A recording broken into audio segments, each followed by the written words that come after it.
Hi, everyone. My name's Maddie Fuller. I am one of the committee members for the YWCA Leadership Summit for Women. Very happy to be here today, obviously in different circumstances, but I've been hearing that the whole virtual summit has been amazing so far. It's been amazing for the parts I've been in. And I also sit on the YWCA Niagara board as well. So I am just going to start off this wonderful workshop today really quickly with just a land acknowledgement about the YWCA Niagara and then a quick bio of our wonderful workshop leader as well. So we begin this workshop by acknowledging that the land on which we live and work is the traditional territory of the Haudenosaunee and the Anishinaabe peoples, many of whom continue to live and work here today. This territory is covered by the Upper Canada Treaties and is within the land protected by the Dish with One Spoon Wampum Agreement. Today, this gathering place is home to many First Nations, Métis, and Inuit peoples, and acknowledging reminds us that our great standard of living is directly related to the resources and friendship of Indigenous people.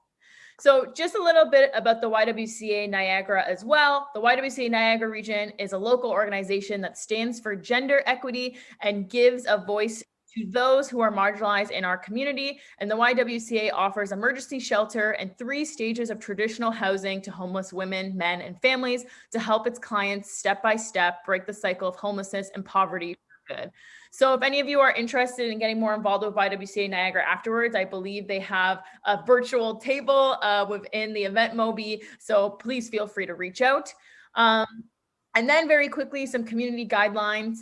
I want to take this opportunity to remind everyone that our Niagara Leadership Summit for Women event is designed to facilitate a safe and open space for all participants by participating in this session or agreeing to follow our community guidelines. And you can also find the guidelines on the left-hand side menu in Event Mobi under Important Documents tab. Wow, it seems like we already still have 9 people in the waiting room. This is a hot workshop. Amazing. So now that it seems like hopefully everyone who's going to be joining is joining, I'm going to introduce our wonderful workshop leader, Lani. I have known her for a while now. I actually went to one of her workshops pre-COVID and it was amazing. So I'm very happy to have stayed connected with her and to be moderating this session for her and supporting her in the back end. So Lani's journey in Canada started 14 years ago. She has worked for several organizations delivering leadership workshops, team building, and customer service training. With her vast experience in various industries, she saw a common denominator that stops a team from reaching their full potential: the absence of real dialogue. Lani carries so much passion for sparking meaningful dialogue and inspiring collaboration in the workplace, which over time had inspired her to launch Bright Mango Consulting. Her genuine interest to help clients succeed further fuels her passion, especially when they leave her workshops with renewed enthusiasm and concrete action plans to make a difference in the workplace. And I can personally attest to that 100%. Together with her husband and 3 children, they continue to rise together and build wonderful memories in the beautiful Niagara region. So today our workshop will be unleashing the power of virtual teams. And I know there's a very interactive workshop ahead of us. Seems like it's going to be a very engaging group as well. So I will hand it off to you. Thank you, Maddie, for that introduction. Welcome everyone to our workshop this afternoon. And I'm so happy to see familiar faces. I'll do a quick shout out to Joycelyn, who was I attended a session yesterday and she was in my group. So hi, I'm glad that you're here this afternoon. It is indeed a great privilege to be a part of this summit and to meet so many amazing and inspiring women like you. I launched Bright Mango Consulting August of 2019, where my mission is to help leaders build better workplaces wherever they may be. I am originally from the Philippines, hence the name Bright Mango. Mango is our national fruit and bright represents my outlook in life. So Bright Mango was born. So, and you can hear in the background my 3-year-old. In 2006, I uprooted my young family from the comforts of home and started an adventure in Canada. So this was our first Christmas in Canada. How did I get here? The company I was working for in Manila transferred me to its head office in St. Catharines as its training and quality manager. That was my first taste of summer. That was August, but for me, it felt like winter. So it was my first taste of summer, autumn, which I really fell in love with. Winter and spring was just so amazing. So really, our family fell in love with this beautiful country. And that was also my first taste of managing a new team in a new country while navigating a new way of living whose culture is so much different from where I grew up in. I embraced Canada and Canada embraced me. So, fast forward from a family of three, we are now a family of five with two children made and born in Canada. So, I am fortunate to be doing something that I really love. I started my career teaching grade one kids, and that's me, in 1997. Again, I started teaching grade one kids, and now some of these gentlemen or these little boys have a family of their own. And now I am empowering the young at heart. And you can see Maddie there at the end attending one of my workshops. And this leads us to our workshop this afternoon on how we can unleash the power of virtual teams. And we know that COVID-19 has changed the workplace landscape in ways that we'd never imagined. The way we work is fundamentally changing. Yeah. And for some of us, we were ready. Maybe we were working from home already. We have our nice office set up. But for most, probably it was a nightmare. Okay. While modern technology allows us to collaborate across distances in ways that were previously impossible or unimaginable, that doesn't mean that virtual teamwork is always easy or is exactly the same way as working together in person. As I've said, the way we work is fundamentally changing between technological advances, staying safe, demands of the job, projects, to managing the household, to supporting young kids doing online school. And really, it's becoming harder for the virtual employee to keep up. So now more than ever, leaders like you need to step up. You need to be there for your team, for your virtual teams. So how our workshop goes for the next, I have to be mindful of time, for the next 40 minutes or so, we will talk about the 5 behaviors model. And you've probably, if you've probably heard of it or you've probably read the book. And then we will talk about the different issues that virtual teams specifically face and how we can make trust easier when we're managing virtual teams. And lastly, I'd like to give you or share with you some concrete ideas to improve collaboration. Now, if you're already managing virtual teams, I invite you to share with the group via chat or in our small breakout sessions, your tips on how to improve collaboration. So I'd like to start a question for all of you. So in your opinion, is effective, rewarding teamwork easier or challenging on a virtual team? So there's no right or wrong answer. I just want to see what each of you thinks. And please use the chat room for that. You can just say easy, hard, difficult, easy, or challenging. Okay. And Maddie, maybe you can look at their responses. Okay.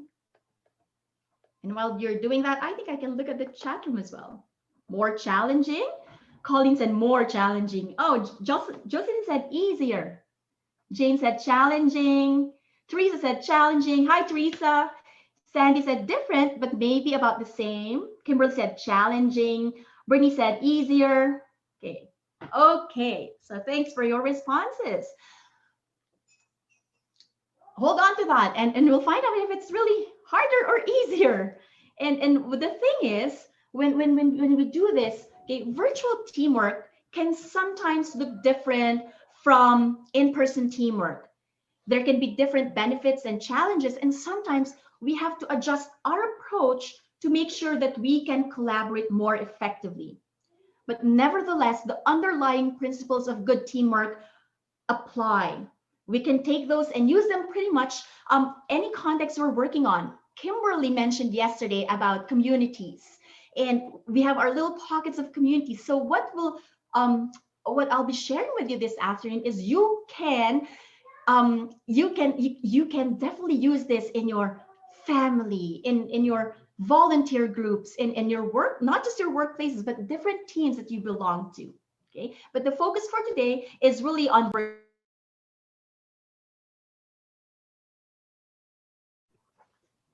all right, so let's look at this one. Okay, let's look at the 5 behaviors model. I'd like to share a video. Again, it's based on Patrick Lencioni's 5 dysfunctions of a book of a team, from which this workshop is based off. Since we were little, we've been thrown on one team after another. Soccer teams, project teams, work teams, you name it. And even though we have lots of experience being on teams, the only advice we've ever been given about how to be a good teammate is to play nice and everything will work out. But what if it doesn't? What if people spend more time politicking and posturing? What if people can't agree on which direction to take, so they go nowhere? What if everyone is just looking out for themselves? Turns out, there's more to good teamwork than just playing nice. That's where the 5 behaviors of a cohesive team comes in. Based on Patrick Lencioni's New York Times best-selling book, The 5 Dysfunctions of a Team, this simple but powerful model consists of 5 behaviors that people can master to become a better teammate and to start building stronger teams. Here's Patrick to explain those behaviors. There are 5 behaviors that all teams have to master to become true functional teams. The first is trust. Team members have to trust one another, which means they're vulnerable with one another. Vulnerability, which I think is one of the most important characteristics any human being can embrace in life, is nothing but admitting who you are as a person. It means they're capable of being completely honest and human with one another. That's important because it enables them to embrace the second behavior, which is conflict. Yes, conflict. When people are vulnerable and trustworthy with one another, they'll engage in conflict without fear. They'll debate issues, and they'll be totally upfront with one another. As a result of that, they'll be able to embrace the third behavior, which is commitment. They'll commit actively to decisions, and they'll leave the room on the same page, totally committed to follow through on what they've agreed to. That commitment will give them the courage to hold each other accountable, knowing that they're doing nothing but reminding each other about what they've intended to do from the beginning. And that accountability will ensure that they get results, that they're focused on the collective results of the team and not their individual needs. So it starts with trust, it goes to conflict, commitment, accountability, and ultimately, results. That's it. Now, ironically, it's not that complicated to build a team. It's pretty simple in theory, but it is hard because it requires a lot of work over time and a lot of courage. But it's worth it because the benefits of a great team are truly extraordinary. And it all starts with you. Teams are made up of individuals after all, and every individual has a part to play in making them stronger and more cohesive. It's how we get back to those teams that were fun and fulfilling, and we couldn't wait to be a part of.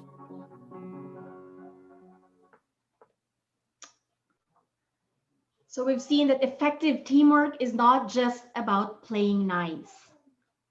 And understanding the 5 behaviors will help you gain awareness of yourself and what you can bring to the team and understand what you need to focus on to be a better team player. Yesterday, one of the speakers, Isabella Roy, talked about self-reflection, where she had this matrix on accomplishments, challenges, lessons, and opportunities.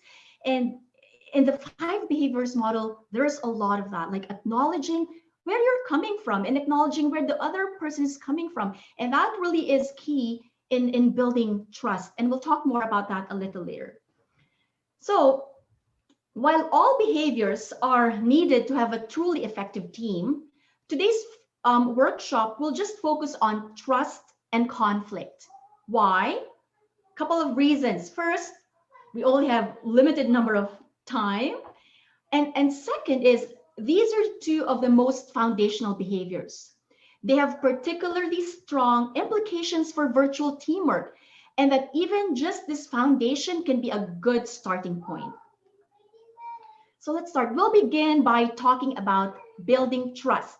This is the first and foremost foundational behavior. So using the chat room, I want to ask this. When you hear the word trust, what comes to mind? Maybe words or phrases that you associate trust with. Okay, I'm gonna look into the chat room. Reliability, safe. Elise said safe. Sandy said confidentiality, honesty. Okay, Brianne said comfortable. So what do we mean? We will define some terms with regards to trust here. When we talk about trust in 5 behaviors in particular, we talk about, it's not the I trust that you'll report to work tomorrow, or I'll trust that you will do your job. It's not that kind of trust, although it is trust, like again, competence, integrity. But predictive trust is not what we're talking about here. And what do we mean by predictive trust? Predictive trust is not enough to represent the kind of trust that is characteristic of a cohesive team. So again, it's a mind shift, if you will. It's not predictive trust. It's not about your competence. It's not about, yeah, you can do the job. But it is really about vulnerability-based trust. And this is the mind shift. What do we mean by this? It's willingness to be completely vulnerable to our teammates, to maybe the people we work with, and saying, I'm sorry, I need help. You know what, my idea was a flop. Okay, I was wrong. I made a mistake. You were right. So really, it is really being vulnerable with one another to let our guard down, admit our flaws, and ask for help. And what does vulnerability-based trust entail? A tip or a clue. Our keynote from yesterday from Trisha mentioned it. And let me see in the chat, or if you can unmute, if you say like, I have the answer. What does it entail? Vulnerability-based trust entails courage. It entails bravery, because it's how easy is it to say, I made a mistake. So if you're the leader, can we acknowledge, yes, your idea is better than mine, or I'm sorry, I was wrong. For some leaders, it's easy, but for most, it's hard, it's difficult. And creating an environment that promotes vulnerability-based trust, again, can be particularly difficult when it comes to virtual teamwork. However, as leaders, it is important to note too that people have different preferences and styles or tendencies when it comes to building trust. So our first polling question. So Maddie, do you have it ready? Okay, so before we move on, while Maddie's preparing the polling question, I'd like you to think about this. Think of a team that you were on that had low trust. And what was the biggest problem this caused? It should be up for everyone now. Yep. So feel free to put in or click your responses. Think of that team where you had low trust.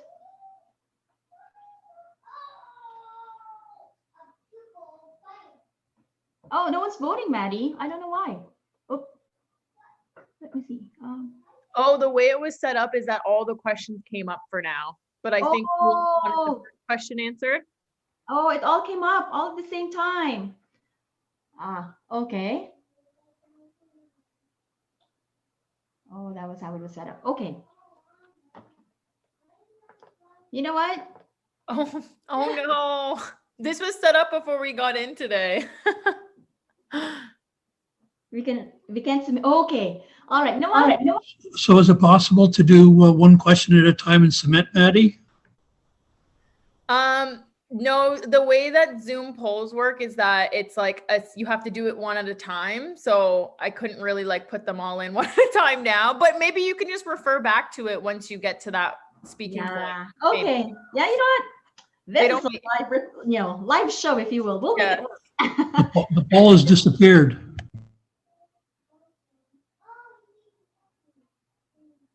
Okay. It's still up for me.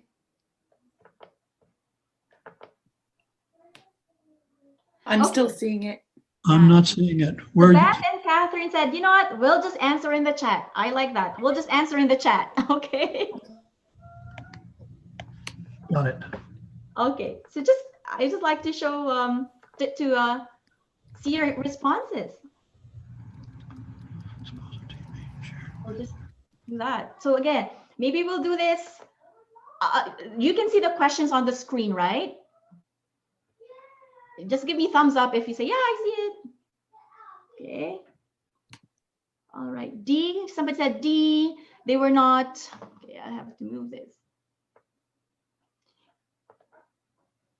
Sean said communication. Brianne said F, communication was spotty. Victoria said people didn't have straightforward conversations. Jocelyn said people were afraid to take risks.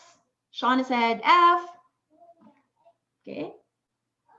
People were afraid to take risks, avoiding challenging conversations that would lead to growth. Yeah, excellent point, Frankie. Okay.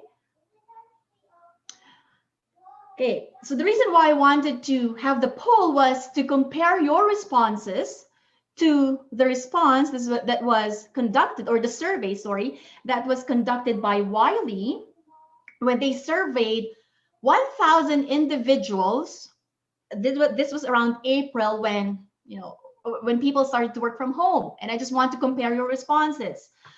So this was the biggest problem on low trust teams based on 1,000 respondents. People didn't help each other, spotty communication, no straightforward conversations, etc. As you can see, people not helping each other was the most common problem respondents identified. And again, it may be different from what you've seen there, but also take note that the percentage don't add up to 100% because in these surveys, poll respondents were allowed to select more than one answer, and answers that said not applicable was deleted. So just if you're just wondering why do the numbers don't add up, just that's the background. So having said that,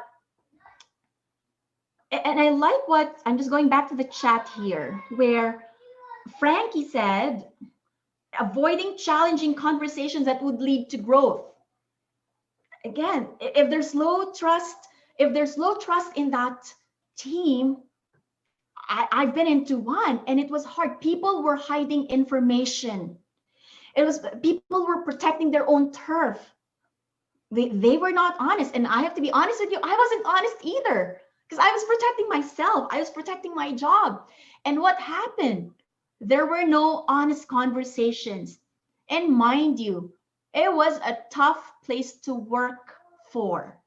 It was hard. Every day I dread going there because it's such a low trust environment that I'm like on guard all the time. It's like you don't know who your friend or who your enemy is. And that's not good. But I learned a lot from that. So we'll go to the next one. Polling question number 2. Suppose a teammate shared with you their current challenges, uncertainties, or stressors. How is this most likely to affect your opinion of them? If somebody said, Kimberly, I don't know how to do this. I thought I knew how, but apparently I don't have the skills. A lot of A's. B. Kelsey said B. A lot of A's and B's. C. It probably have little no effect on my opinion of them. Okay. Cassie or Casey said B, A and B. So a lot of A's and B's here. More transparency from Catherine. Okay. Let's see. Okay. Responses said, again, based on the same survey, 67%, again, people can pick more than one. would probably improve relationship and would likely trust them more. See, like if we see that if someone is honest with us, we'll accept them. Like we thank them for their honesty. We thank them for their vulnerability. But the question is, can we be as open and as honest? Is it easy for us to admit our mistakes, to admit that we have challenges, to admit that we're stressed out, especially in the virtual workplace? Do you have people working with you or reporting to you saying, as an example, Rebecca, I'm stressed out. I can't do this. Have you had people like that? Maybe yes, maybe no. So in your breakout rooms, and Maddie, I'm just giving a hint, we're gonna have a breakout room soon. Okay. We have 52 people right now. So I don't know if you're gonna have 10 breakout rooms, if that's okay or not. The question is, if vulnerability-based trust is so essential, why can it be so elusive? So think about that. So Maddie is preparing the breakout rooms. Maddie, are you still there? Yep. No. Yep. They're good to go. Just give me the okay. Yeah. Okay. Okay.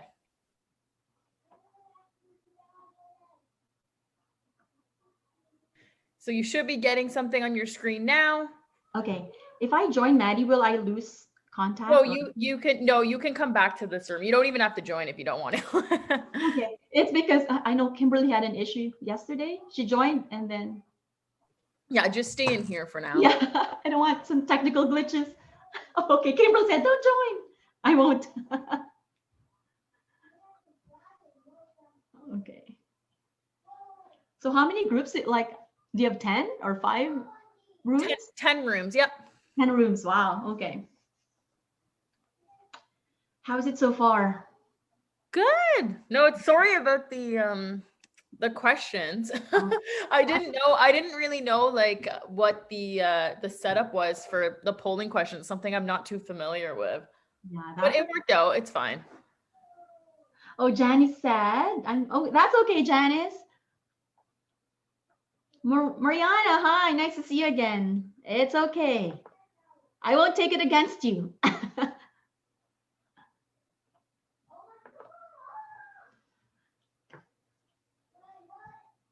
Did you give them 5 minutes or so? Yep. So I'm just going, I can broadcast messages to all of them. So once I close all the rooms, they'll all come back. Okay. So just give me a minute, because if it's a minute warning, I just have to say and close all rooms, and then they have a minute to come back. Okay.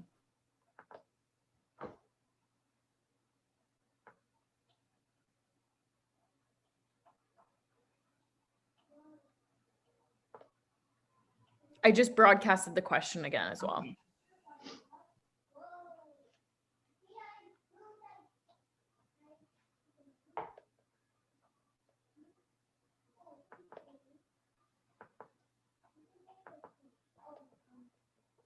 There's some rooms that only have one person in them. Oh, okay. Just because some people haven't joined, so.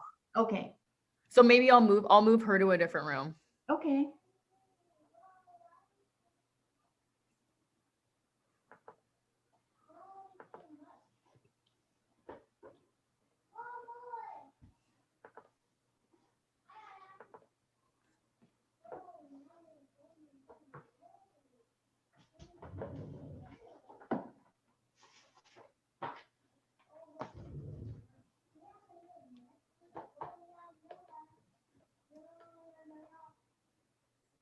Oh my God, it's 1:30 already. I know. Oh gosh. Let me know when you want me to bring them back. I can broadcast. Oh, maybe you can bring them back.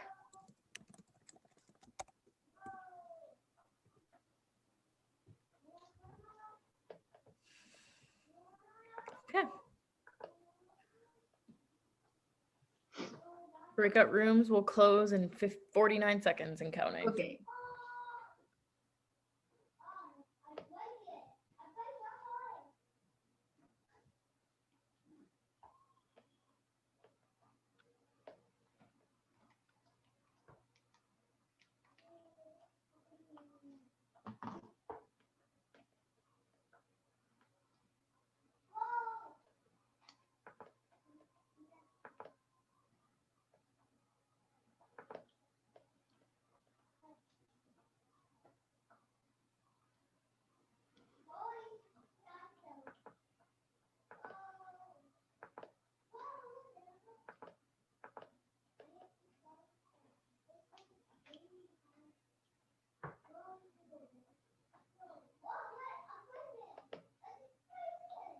Welcome back. We'll be back. Yep.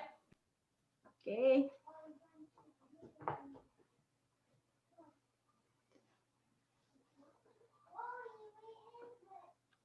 Is everyone back?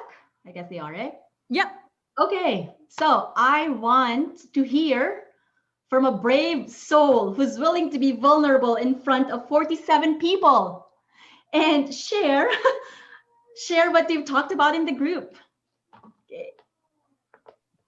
Hi, I'm Frankie. Sorry, my camera's not working today, but I'd love to Hi, share. Frankie. Okay, I just wanna look for you here. It's okay. I won't pop up because my camera's not working, but you can hear my wonderful voice. We talked a lot about how in our culture, the culture we kind of live in is very competitive. So oftentimes maybe being vulnerable is kind of discouraged because it may come across as weakness within a organization or a business. So often folks will just like focus on themselves and compete against the other people in the organization instead of seeing that collaboration. Yeah. Thank you. Thanks for sharing that. It's like a dog eat dog world or culture, right? Especially in some organizations.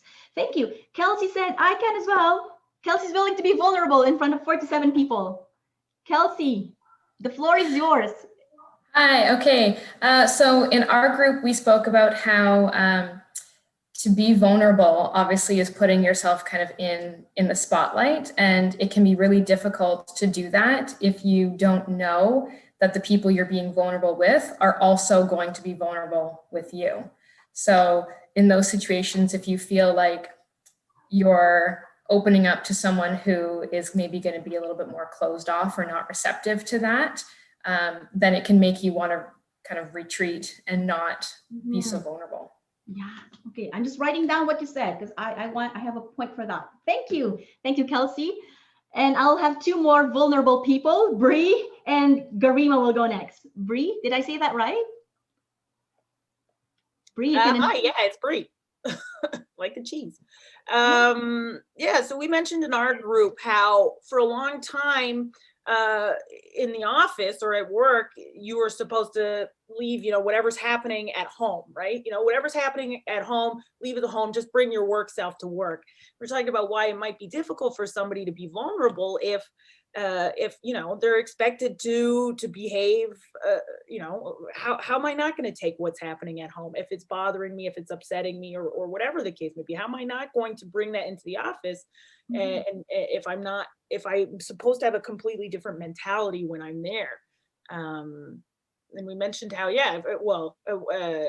had also how like the old sort of school way of looking at it was like, like the men, they're closed off. They just focus on work. But if you can't, how dare you be emotional? Vulnerability equals sort of connection with your emotions, and that's not allowed in the man's world. Yeah. Thank you. That's a good point, Bree. And last, as much as I want to hear from everyone, we have a hard cut at 1:55. Garima, it's your turn to be vulnerable. Hey, Bree, I really liked your point there, and kind of to expand on it, our group had a little bit more of a focus on, especially right now, given the online and having to be vulnerable in the sense of, you're inviting random people basically into your personal life, seeing, the space around you. And I was saying towards the end, right, as it got cut off there when we were brought back here. But like in my case, I'm a full-time student and I also have a full-time job. So in my case, I'm in meetings literally all day, every day. And, I'm out here with, my messy student room because it's difficult, obviously, to balance so many things. But I'm also out here presenting myself without like trying to not feel ashamed for, the fact that I have a messy room, the fact that I have colorful hair, the fact that I'm not traditionally what you would think as someone in my industry or as a full-time student. So it is like another layer of just having to trust that people are just going to let it be. What you brought up are very good points. Again, we know it's essential, but it's so elusive. And being vulnerable can be difficult. When you're in a team, part of a team, like where you're in the office, like in person, being vulnerable as hard as it is, and you think, well, Work from home, it's maybe it's easier, okay, but it is more difficult. Why? Again, not wanting to be a burden. Again, these are just some of the examples. Fear of disapproval. I think it was Kelsey who mentioned that about, I have to be strong, I have to be competent. Fear of loss of control. So if you're leaders, right, like if you're leaders, you want to, I guess, portray yourself as strong, capable, competent. And if I admit that I'm wrong, I may lose control and they may take advantage of my leadership, or they take advantage of me, not wanting to appear incompetent. So again, these are just four reasons. So when I do this workshop, my participants will get an assessment on I don't know if you see this, sorry, I can't speak right now, on 5 behaviors of a cohesive team and where do they land on these behaviors. So this is my report in particular, and there are, I just want to go to the trust part, where being vulnerable, reasons why I hold back, there's 4, but why others hold back, which is different from why I'm holding back. And some of the responses which are not there are fear of looking foolish, fear of criticism, fear of loss of harmony. If I'm the one that's, I don't want to ruffle feathers here. That's why being vulnerable is difficult. Fear of being disliked, anticipating negativity, or fear of being perceived as naive. So these are actual things that the reason why being vulnerable can be difficult. And that's why I said I have to write down what Kelsey was saying, like, or was it Kelsey said, I can be open, but what if others are not being open? And that's why the challenge is, it starts with you. Being open starts with you. If they don't, if they're not open, but you're open, that's part of this one, the part of being vulnerable. Like, you know what, if I open, will they open up? I don't know, but that's part of it. That is a part of being brave. What Trisha mentioned yesterday. That's part of being courageous, being brave, that if I do this, I expose myself to being vulnerable, which is difficult. But if you want to lead, if you want to be part of that cohesive team, especially if you're a leader, it has to start from you. Okay. All right, next one. Okay. And again, people often expect to be judged for showing vulnerability. We know that. And that's why we may hesitate to be totally open. Kelsey just said it. If I'm going to open up, like, will they open up? I don't want it to be just me, right? But would you agree that we are more critical of ourselves than others? That we often judge ourselves more harshly than others? Just maybe put a thumbs up, or like, yeah, yes, put it in a comment like, yep, I am really more harsh. I am my worst critic. Yeah, for sure. Garima said, for sure. Judy said, yes, 100%. Okay. Perfectionist here. Okay, Mariana said. Okay. Again, protecting ourselves can be so automatic, and we don't realize that we are doing it. For instance, in a virtual meeting such as this, people second guess themselves and keep quiet rather than say something wrong. Or people may be hesitant to speak up, or find it more difficult to use or maybe find it easier to use the chat room. And as you look at it now, some people would not like to share their screen to people they don't know, or share their video to people they don't know. And this is, an example why vulnerability can be tough. Like, why am I going to show my house, to people I don't know? Why will I show my face to people I don't know? And again, we can see that that's why vulnerability is tough. But we also realize that if we're vulnerable, or if somebody's honest with us, we know that the relationship will flourish. Now, going back to virtual teams, what impact does lack of trust have on virtual teams? What's the impact? Okay. I think somebody said it in the chat room already. People hide mistakes. They experience additional stress. So just imagine, okay, when someone's experiencing additional stress, when they when they think they're the only ones struggling. They don't want to admit that this is too hard for me. I'm having trouble with this work from home setup, but I don't want to admit it. So it's more stress for them because he or she may feel I'm the only one feeling this. But if someone is open and honest, say like, hey, you know what, I feel that too. Okay. Team outcome suffers if people are not having honest conversations about challenges. Virtual teams may struggle to create opportunities for sharing if no one is proactive about it. Again, even here, some of us may be hesitant to speak up or put their video on. And this shows that really vulnerability can be tough. Okay, I'm not going to show the polling question, but what is the most important factor that makes it easier for you to be vulnerable with your teammates? Okay, I understand if you don't want to share your screen, but think of your teammates. What's the most important factor?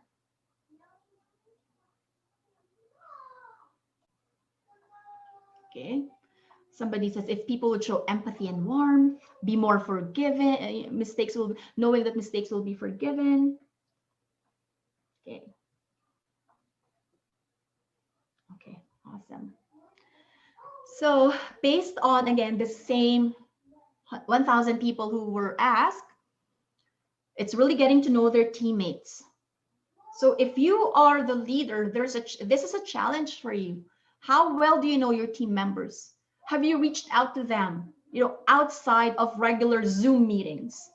If you have a team of 10 and you have Zoom meetings every day for an hour or so, do you spend time to build that relationship with, say, with Jane or Bessie or Maddie? Or do you spend, 15 minutes of touch-based meetings with them? So how do we build vulnerability-based trust? A couple of ways, but I'm just going to put 4 here. Create space for people to admit mistake and weaknesses. So if you're the leader, it can start if you start saying, team, I made a mistake. Okay, I need your help. Just imagine, like, wow, it's okay to admit our mistakes, and then we can look at solutions. Okay, we don't take the teammates reserve personally. If someone is quiet because that's their style, we don't take it personally.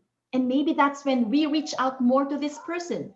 Maybe reaching out not through Zoom meetings with everyone in there, but again, one-on-one sessions with them. Readily apologize for your mistakes. And here's the thing for leaders. Please stay connected with all of your teammates. All of your teammates, not just the one who speaks loudest or not the one who has great ideas all the time, because the quiet ones, we have great ideas, but they just don't want to speak up. Okay. So what does trust look like on a team? Just imagine if you belong in a team with high vulnerability-based trust, they are unguarded and genuine with one another, apologizing and being open about weaknesses or challenges and mistakes, giving one another the benefit of the doubt rather than jumping into conclusions, asking one another for help and input regarding areas of responsibility. And as we see here, trust lies at the heart of a cohesive team. Without it, teamwork is impossible. People will go on their own way, guarding their own turf. But if there's trust lies at the heart of a cohesive team. And the courage to apologize and admit vulnerabilities creates that powerful bond within the team. And that leads us to mastering conflict. Okay. I hope I can go over this in less than 10 minutes. But when we think of conflict, it's usually, I guess, in your chat room, I want to hear your thoughts or read your thoughts. When you hear the word conflict, what comes to mind? Just one word, conflict. Is it something you enjoy? Something you look forward to? Okay. Opposing beliefs, opinions, stress, tension. Okay. As we saw earlier, the behaviors build on one another, and teams that are able to build vulnerability-based trust pave the way for the next behavior, which is mastering conflict. Let me see the chat. Use the chat. If somebody doesn't want to speak up, use the chat to share if you can get a word in. the inevitability of discomfort. Here's the thing. Conflict is always emotional. That's why we don't like it. It's stressful. But teams who trust each other emerge from heated debates with no feelings, with no residual feelings or collateral damage, because they know that we're debating for a greater cause. We're not debating because we're gossiping about this person, but we are debating because we have the greater good in mind. Okay? And once we've done that, we're able to achieve commitment, which is the third foundation. We're able to embrace accountability, and then we can focus on results. Okay. So why do we have to unleash the power of teams, the power of virtual teams? Because teams that are cohesive make better, faster decisions. They're able to tap into the skills and opinions of all members, not just the people who talk loudest, but even the people who are quiet. Maybe they're in deep thought and they have great ideas, but they just don't have an opportunity to share. They avoid wasting time and energy on politics, confusion, and destructive conflict. How many of you have been in meetings where it's the same topic over and over and over again, and there's no resolution to issues? A team that's cohesive creates a competitive advantage. And lastly, it's more fun to be on. Who doesn't want to be in a fun team? I remember when I first came to Canada, we had a managers meeting, and again, cultural differences. I had my first managers meeting and I said, wow, why are they fighting? Why are they shouting at each other? It made me a bit uncomfortable. Somebody even challenged me and I thought, why is this person, his name is Rob and he knows this story, why is Rob angry at me? Like, I don't understand. And then after that, I realized that, wow, they're having debates on issues. And for me, my takeaway was, don't take things personally. It's not about you. It's about the issues that would make the company a lot better. So that was an aha moment for me. Well, after, I guess after 14 years, like, that's what happened there. So as Patrick Lencioni said, teamwork is not a virtue. It is a choice. It's simple, but hard because it takes time and it requires a lot of courage. And to end this, I just want to leave this with you. Leadership is not about a title. It's not just about title, role, or position. But leadership is making a difference in someone's life, no matter how small they may be. So in your own little teams, if you were able to be open with someone, and in turn that person became open to you and open to the team, then you made a difference. So as I say bye and thank you, I hope that I was able to make a difference in your afternoon, no matter how small it may be. Thank you, everyone, and have a great day.